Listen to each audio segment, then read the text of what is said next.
pogi na ating mga kaludi. Ayan, na tayo dun sa ating conversion, yung kasalan Mayora dito sa Taguig.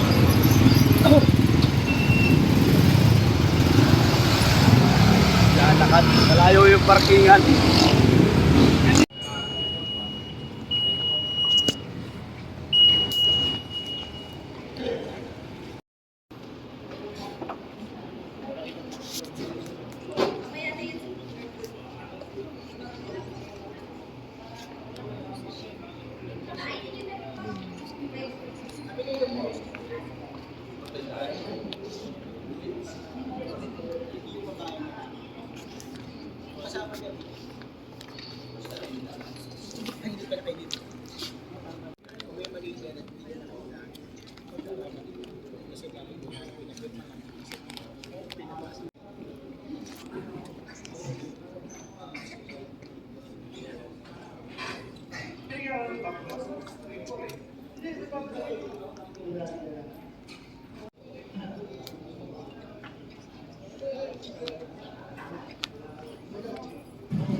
Pangalan ng lalaki.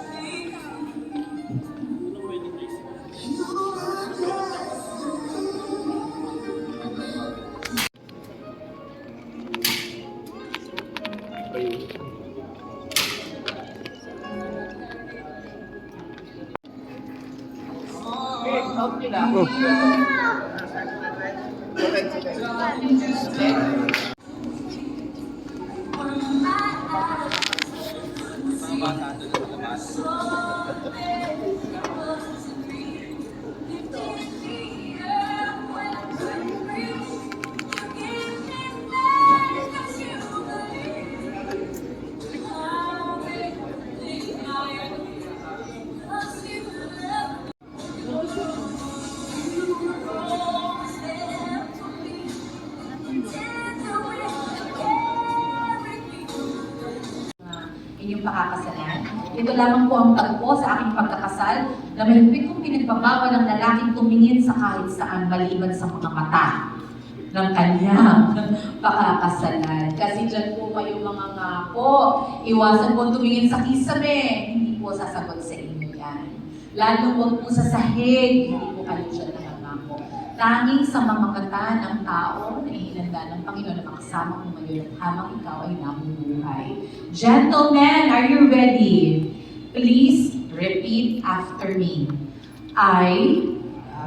Pakibanggit po ang inyong pangalan. Give you. Pakibanggit ang pangalan ng makakasalan. This ring as a symbol of my commitment to love, honor, and respect you. Pakihawakan na po yung kamay. Ayun, yung ating po mga staff na nandiyan dyan. Okay, paki-assist po sila na hahawakan na po yung kamay. Ayan, sige po. Mapalakpakan po natin sila. Tanging sa mga mata lamang po ng inyong pakakasalan, ito po ng inyong atensyon. Pakihawakan na po yung kamay ng inyong po partner in life. Ako ay sumusunod sa aking sasabihin. Pakibanggit po ang pangalan. Margie F. Bertas. Give you. Pakibanggit ang pangalan ng Kirby. This ring This ring as a symbol as a symbol of my commitment of my commitment to love, to love, honor, honor, and respect you. and respect.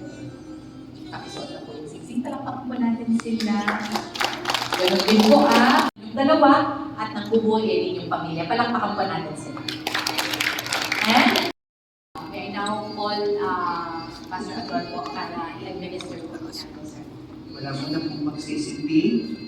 Yung pong ninang, ay pumunta po o ninong yung may hawak ng malaking kandila. Pumunta po doon sa may, yan, sa may gilid. Okay? Wala mo na pong magsisindi.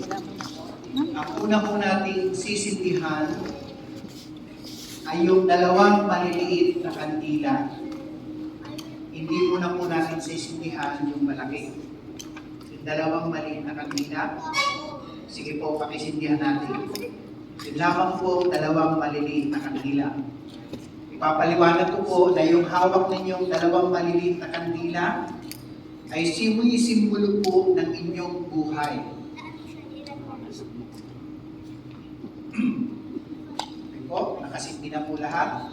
Ngayon, kahit na gaano po kayo kakisi, kahit na gaano kayo kahusay, may mga pagkakataon na si lalaki ay nauubusan din po ng karunungan at kaalaman at dumarating siya sa punto na hindi niya alam ang kanyang gagawin. Kapag dumating po yun, mga kalalakihan, tandaan niyo po na meron kayong napakasawang nandyan ngayon sa inyong harapan. Mga lalaki, iba niyo po ang sindi ng ilaw ng inyong kandila. Yun lalaki lang. Ayan. Dahil mayroon kayong napakasawa na kayo ay katabi ninyo, sa kanya naman kayo hihingi ng lakas. Makikisindi po kayo sa kanya. Ayan. Mga kababaihan naman, dumarating sa punto na kahit na napakarami kayong pera, nauubos din.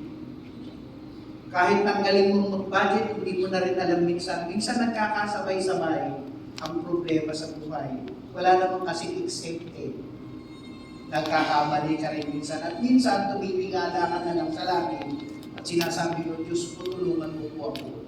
Nauubusan ka rin, hindi mo alam ang iyong gagawin. Huwag mo lang kalilimutan, mayroon kang lalaking napakasawa, nandyan sa harap mo. Mga kababaihan, pakipatay ang sindi ng inyong kandila.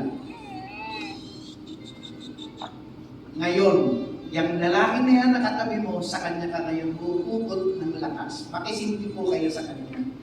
Ayan. Ngayon, yan pong ninong o ninang ninyo, mga ninong at mga ninang uli, salamat po. At nais po natin pagtibayin na ngayong araw na ito, mayroon kayong tinatanggap at tinanggap na divine assignment. Of course, yung regalo, imabayanan po yun. Andiyan lang naman ang grace ball kung papakainin nyo sila. Pero pinaka-importante po ay yung inyong paggabay, yung inyong mga counsel, yung inyong payo na ibibigay sa kanila para matiyak na matagumpay ang kanilang pagsasama. Ngayon, yan pong kandila na hawak ng ninong o ninang. Tingin po kayo sa akin, yan po ay sisimbolo sa tinatawag nating unity candle na siyang maglalarawan naman ng dalawang buhay na pag-iisahin. Sabay po ninyong dahan-dahan yung mag-asawa, sabay ninyong dahan-dahan, huwag niyo muna pong ilapit. Pag sinabi pong to, sa ano sisimulan, dahan-dahan niyo pong ilapit doon sa malaking kandila hanggang ito'y masindihan. At pagkatapos po yung masindihan, yung pong hawak ninyong kandila ay inyo nang papatayin. At yung pong mga ninong at mga ninang, ipapahawak niyo po yung kandila na yan, na isa na lang ngayon, dalawang buhay na pinag-isa. At tayo po ay mananalangin. Handa na po bang lahat? 1, 2, ready, go! Yan. Sige po, pag nasindihan na, Okay na, patay niyo na po. mahawak naman natin. Sige, pakipatay niyo na po yung paliliit na kandila. Hawakan niyo na po yung malaking kandila. Simbolo na inyong buhay na pinag-isa. Simbolo hawak natin ninong sa kanila. Tayo po lahat ay tayo po ay mananalangin. Salamat po Diyos sa araw na ito sa tagumpay na iyong pinagkaloob sa 8 pares na ngayon ay nagpasya umarap sa dambana ng kasal, gawing legal